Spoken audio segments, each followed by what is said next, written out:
welcome to our anniversary dinner. We had promised you we were going to hear from Bruce Copley, and we in fact are.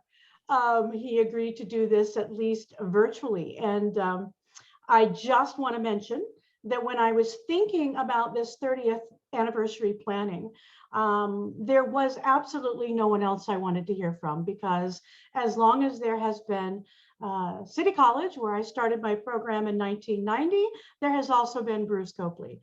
And so I identify Bruce with Santa Clara County treatment. And so when I thought about who else would remember when we didn't have managed care and people could just walk up into, Horizon South and asked if they could get treatment, people who remember, somebody who would remember and then have a perspective about where we've come, there is only Bruce. So I want to thank him for coming, and I'm going to turn this over to him. He's going to share some things with us, some thoughts, and then he's going to bring me back in and we're going to chat a little bit. Okay. Thank you, Bruce. Thank you for coming. Well, thank you, Mary. Thanks for having me. And again, I'm sorry I can't be at the actual gathering. I want to congratulate what's gone on for 30 years and how important it has been to the development of substance use services within our county. What I thought I'd do is break this into three parts. I give you a bit of a background to where my thoughts came from and what my thinking had been as I came to the county in 1988. What the county looked like in the early years of my tenure, what we've done over the years, and then I'd like to leave with what I think as a field we need to be considering as we go forward and healthcare actually is further developed. But to begin with, I'm going to start with this. In treatment, we often come with get this so you can see it, a quart of change, and the individual provides us a small cup of what they're willing to be served. And oftentimes we give them more than they can actually handle, and we pour water all over them. I want to start with that, and I'm going to end with that. So my actual background didn't start with alcohol and drugs. I out of college was a fighter pilot in the Air Force. I went to work for 10 years with LA County Juvenile Probation, and at the time got a clinical degree in adolescent development, and had the fortunate experience to help develop many of the rehab options that were developed in LA County. But in the process of that, there were some thinkers out there that really galvanized my thinking then, and really my thinking still today with addiction services. I think probably the one of the individuals, and again, some of these individuals you might want to look at, is Richard Jesser. And in the 1960s, he actually did an assessment of a small community, tri-ethnic community in Colorado on alcoholism.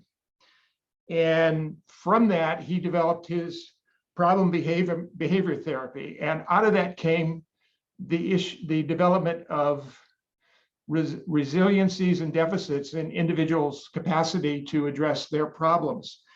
He then developed that into the work he did with adolescents in the 70s that has really still been used in prevention and in developing strength-based services for adolescents and adults. And his premise was that individuals come with an experience from their environment. They come with an experience from their own personalities that have been developed, and they develop behaviors, either positive behaviors or reactive behaviors to the stresses in their life. The more experience an individual has with positive experiences, the better they're able to cope with the stresses in their life. And I really believe this has a lot of application to working with individuals that are addicted. Also, I read much of Stan Peel's work And of course, he developed the harm reduction environment, which we today use. Unfortunately, the state still has this abstinent model, but most of us work in an environment in which we realize we're working to help people mitigate their addiction over time, that it isn't something that can happen cold turkey. The other strong element in our development, of course, was the AA model. And for many decades, for an alcoholism, it was considered the most efficient way to deal with alcoholism. Out of that came the Minnesota model, which was the 28-day residential program, and then AA after that. And in 1983, I came across a book by George Valiant, who for many years had been the researcher for alcohol treatment. And he wrote the book called The Natural History of Alcoholism. It looked at the inner city 40-year study of men, and he looked at their alcohol use in that program. And his conclusion was that not everybody, obviously in his development, not everybody achieves sobriety through NA or AA, which came later. In fact, if you look at the research, most of the, and this is something he concluded, most of the individuals that start 12-step, after 1 year, only about 5% remain in it. He also found that there were individuals that would be considered an alcoholic that were able to begin to control their use of alcohol, and that somewhat bumped up against the Jellinek model, in which, the old model that you've got to hit bottom before you can begin to address your issues. And what he found was there's a cohort of individuals that are able to, on their own, control their drinking. Another group was able to go abstinent on their own volition through their own strengths. So this caused a whole furor in the field of alcoholism. But for me, it opened up the fact that there are a variety of personalities and experiences that individuals bring when they seek recovery services. And we need to be able to understand some of their background, their history, to better work with them and identify what their strengths are. Later in the 90s, an outgrowth of that philosophy was transformational care planning, which is used pretty extensively now for youth, but also for adults. And that looks at the individual, acknowledges the individual and the family have much of the strengths to begin to address whatever their issues are, and that we need to understand what the individual's desires are in terms of dealing with their issues. Same goes for alcohol and drug use. So instead of looking across an individual and asking questions, hearing what their responses are, it's really about being shoulder to shoulder with that individual, looking at their environment, understanding where they're coming from, and writing a story that helps their hopes and aspirations become involved in recovery. So those are kind of the basics. So when I came to Santa Clara County, there was a drug bureau and there was an alcohol bureau. And at that time in the mid 80s, primarily the drug services were for methadone, and that came out of President Nixon's war on drugs and some of the monies that were made available for methadone treatment. And of course, methadone at that time was very controversial because you were giving somebody a drug to counter the use of heroin. So in theory, a methadone program is getting somebody dependent on methadone, which reduces and eliminates the desire for heroin. But that was a big controversy back then. And when NA began in 1953, again, it was an abstinent model. And when I came to Santa Clara County, at that point, NA was not acceptable of individuals that were on methadone. That has changed dramatically. And out of that use of methadone, today we now have medication-assisted treatment. So we understand that some individuals, beyond the counseling, the therapy, the case management we provide, they also need a medication to assist in stabilizing their physiological reaction to the drugs. And that's become an important tool that we have. So again, in the early 90s, we had a Bureau of Alcoholism. They ran most of the residential programs. And the drug program, again, as I said, was either for the adult heroin addict, or we did do prevention work and early treatment for adolescents. We had a school-based program. And at that time, my thinking was that a 28-day program or a residential program without additional community support, allowing that individual to go back out in the environment they have to exist in and manage their issues and learn to deal with the stresses of everyday life along with their addiction. I didn't see that as a long-term process that's going to help most individuals. And in our county at that time, rather than 28-day program, the residential programs in the early 90s were very long. They could be 6 months to 9 months. And again, the discharge would be to AA or NA at the time, but not necessarily to treatment. In 1992, I had the chance to apply for a grant with the state corrections system. And what they wanted was services for individuals coming out of the state system back to the community, alcohol and drug services.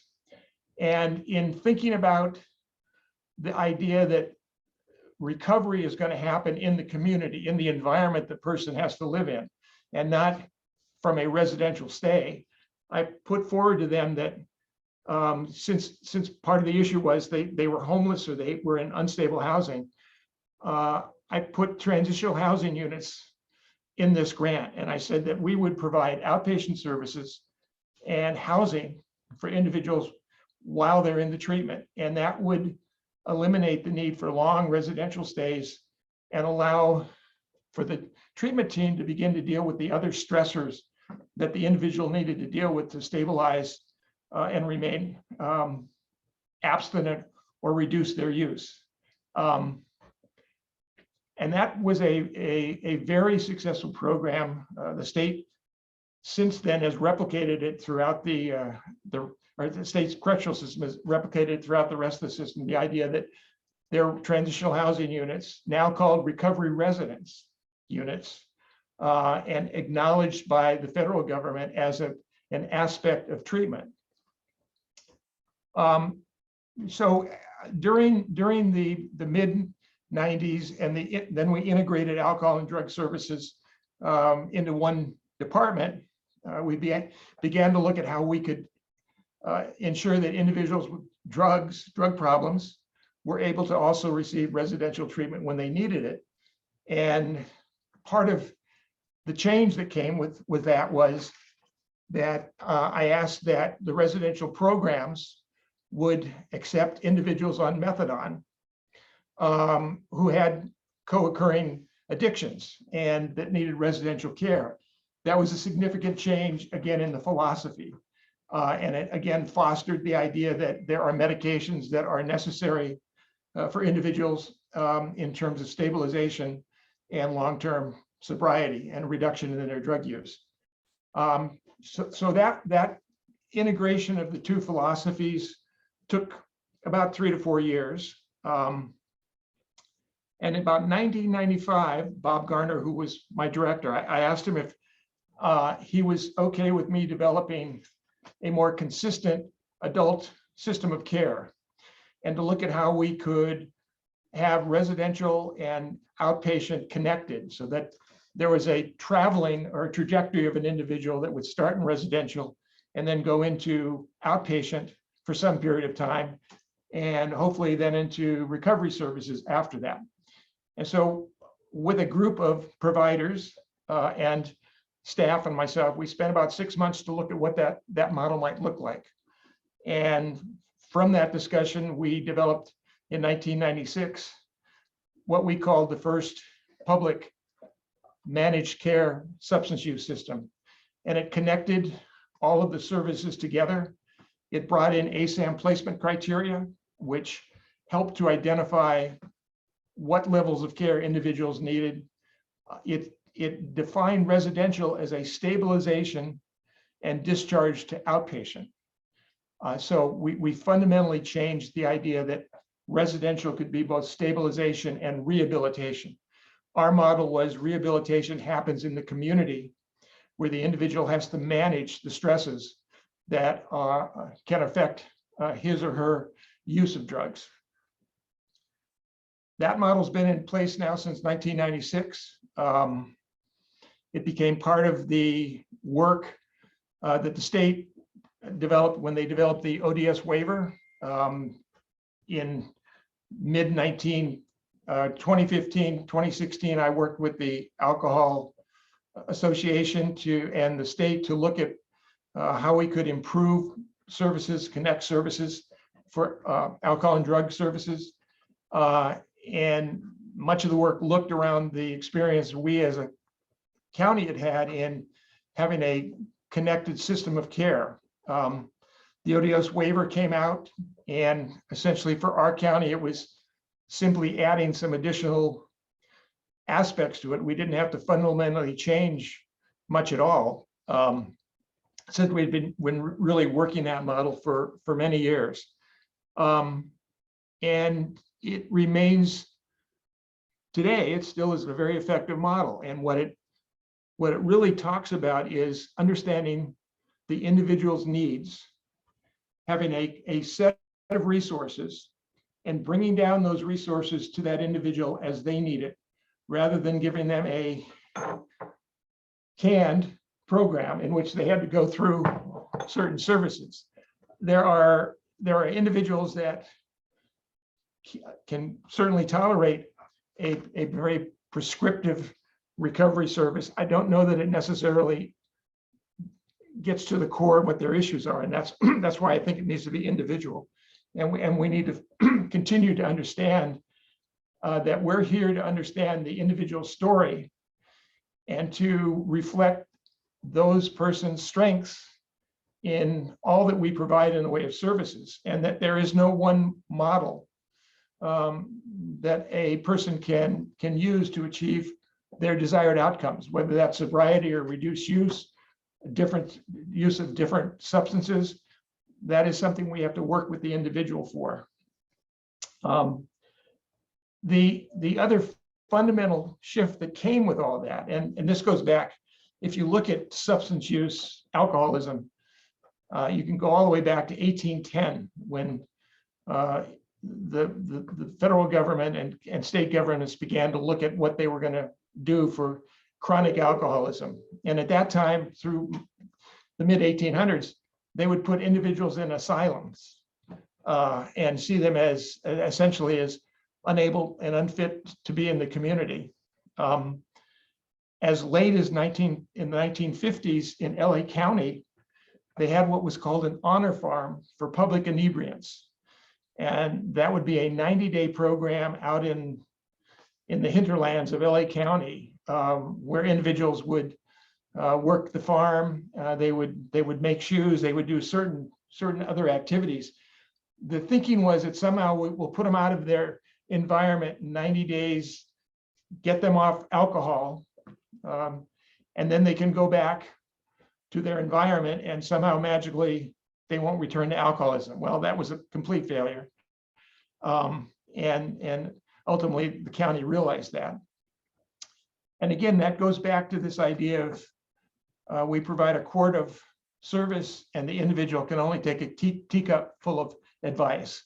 And it is somewhat characteristic of the American experience that it goes with, if a teaspoon of salt makes that food better, a tablespoon is obviously going to make it much better when it ruins it. And we still have this idea that we have one way to fix people, and they just have to listen to us and follow our advice. Doesn't work, we know that.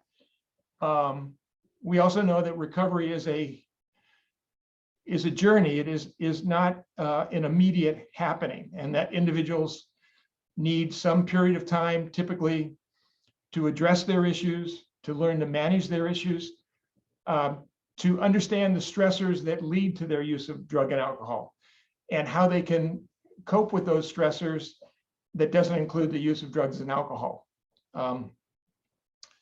So that's kind of the adult system. Now let's talk a little about the adolescent, the youth system. In 1984, I went up to Yakima, Washington, and was the director of family services and addiction services for Central Mental Health. It was a very large multi-county mental health program in Yakima. And what I found when I got there was that the adult model of addiction was being placed on adolescents' use of drugs and alcohol.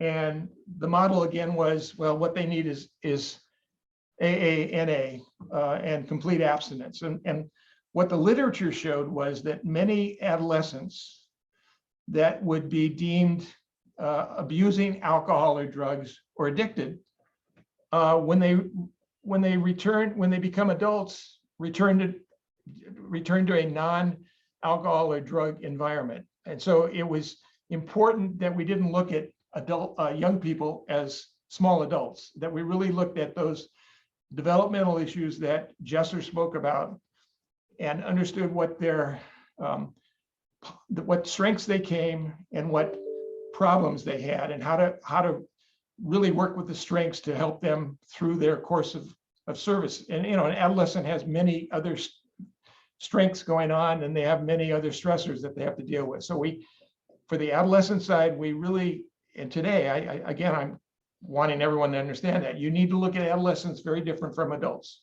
And within the developmental issues of adolescence, there are probably 3 stages: young adolescents, middle adolescents, and older adolescents, or TAs. And each of those cohorts have certain strengths and certain problems that have to be addressed in providing services. And again, one shoe does not fit all. You really need to look at how you can individualize those services. So now we're in 2021. You all probably are aware, or Mary has discussed the CalAIMS initiative for the state. For the last 5 years, there's been a growing discussion about how addiction services should be aligned with primary health services. And there definitely is discussion about having addiction services actually carved back into primary health services. And part of CalAIMS is kind of setting the framework, in my opinion, for what that might look like. And that definitely that is that's a positive, but it can be a negative. I mean, many of us will feel we're going to be swamped in primary health, and we're going to lose our identity and what we've developed thus far in terms of a field of addiction services. But there's another component to that I want you to think about.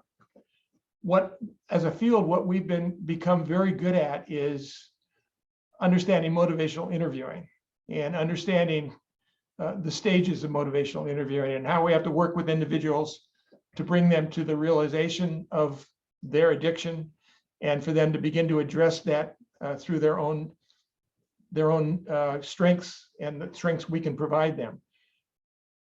In many ways, it's very similar to other chronic health conditions. In fact, if you look at diabetes or heart disease, and you look at those individuals that have been stabilized and then go back out into the community, about the same amount of relapse, 20 to 30%, occurs in primary health issues as it does in addiction. Well, that says that our idea of motivational interviewing probably has a lot of efficacy in primary care as well. And the goal of primary care is to stabilize a chronic relapsing health condition and have individuals begin to self-manage those conditions. And again, identify when the stressors are such that they return to old behaviors that can lead them back to a chronic relapsing health condition. So I want you to think about that as CalAIMS rolls out over the next 2 to 3 years, and see that as part of a very important toolkit that will be important for this integration. The other element happening, though, is that as with primary health, the federal government is looking at outcome measures, and they're actually talking about having reimbursement based on outcome measures, HEDIS measures, and other measures. It's very likely that at some point they're going to look at outcome measures for our field as well. And typically when that happens, we have to become more effective in what we provide and over a briefer period of time to stabilize individuals. So it is important that we all continue to be students of addiction medicine and identify other tools and other ways we can intervene with individuals, stabilize them, and again, return them to the community. So what I'm going to close with is in 2016, I wrote a piece for the Alcohol and Drug Association, and I call it the Case for Integrated Behavioral Health Systems Care. And there were really 4 elements that I put in this position paper. And let me just go over those with you, and then maybe Mary will have some questions or some additional elaboration she'd like me to do.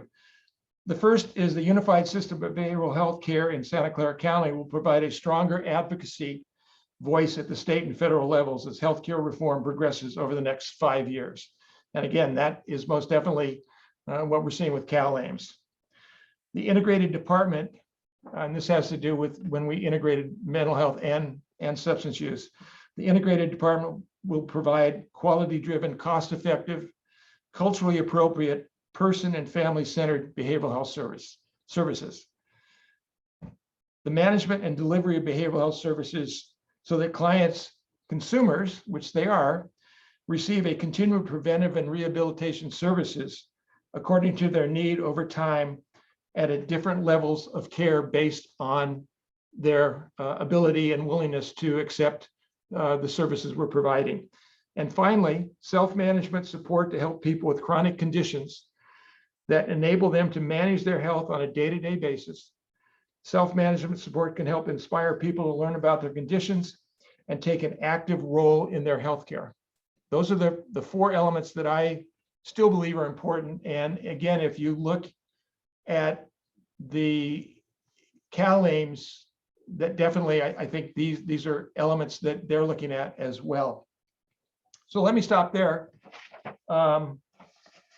and see if Mary has any additional questions she has or discussion points she'd like us to just go on with.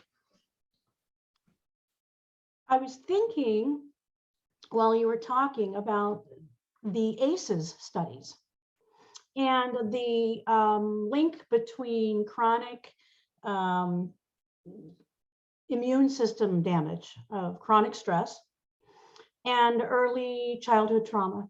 And so I was thinking, I understand we're moving toward a more, definitely have been moving over the years, toward a more outcome-based stabilization model. But particularly with co-occurring disorders, the chronicity of some of the clients coming in when they've got, medical, mental health. I mean, I'm wondering about, because I understand the community-based model, how are we going to shore it up? Because the truth is people are coming in with, levels of trauma that like 12 weeks of CBT isn't just going to manage. Right. So I think part of it is, again, having a more integrated system and understanding what all of our components contribute to an overall health model. And most definitely trauma is a big factor in both youth and adults.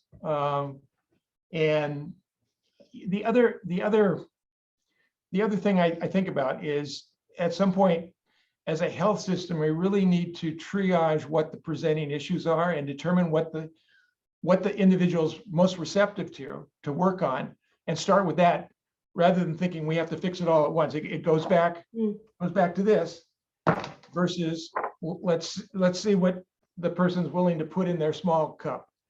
And again, see it as a journey over time rather than as a quick fix. And that's tough, both from an issue of how we've been developed and how we are funded, how we have to report outcomes. But I do believe that that's something we need to look at going forward. And again, we all have to realize we only have with someone with multiple chronic health conditions, we have a small element to play in that, and don't think we're going to fix it all. And just work with what that individual's awareness is and receptivity is to the services that we're suggesting they might look at to address their issues. Well, and we only have a couple minutes, but because we are here at our awards dinner, my pet love has to do with cross-training education. And so that was the other thing I was thinking, as you were talking about increased integration of our services, that we're looking at people being more fluid in their competencies. And I know traditionally, we've been sort of siloed. As a marriage and family therapist, I had one set of training, right? And as chemical dependency counselor, I've had another set of training. And so what do you see about this going forward? So what I think is one way to help with that, the silos we have, is to agree on a philosophy. And for me, the philosophy is a philosophy of recovery. And understanding what that means in terms of the individual in the role we have, whatever our credentials are, in working with that individual. And it also it strikes at some of the issues with the medical model. All you got to do is give them a shot and a couple pills and it'll be fixed. And I do think that even the primary health side of the house is starting to understand that doesn't work, that recovery over time requires a variety of individuals assisting that person, and that person really making some decisions about where they want to go with their own health. Right. So I think we just have to keep pushing that. And again, I think recovery is really being looked at on the mental health side. In some ways, I think we were 10 or 15 years ahead of that principle. And I think that's important because it helps us come to an agreement, an understanding, a common language. And I just think we have to keep promoting that. Yeah, I think you made an excellent point. Of course, in terms of how SAMHSA defines recovery, does allow us to have a shared language and a cross bridge. Thank you so much. I'm sorry you're not here. Your person, but again, everybody get their quart and bring this to the table with the people they're working with. Thank you, Bruce. All right. Appreciate you. Bye-bye. Bye-bye.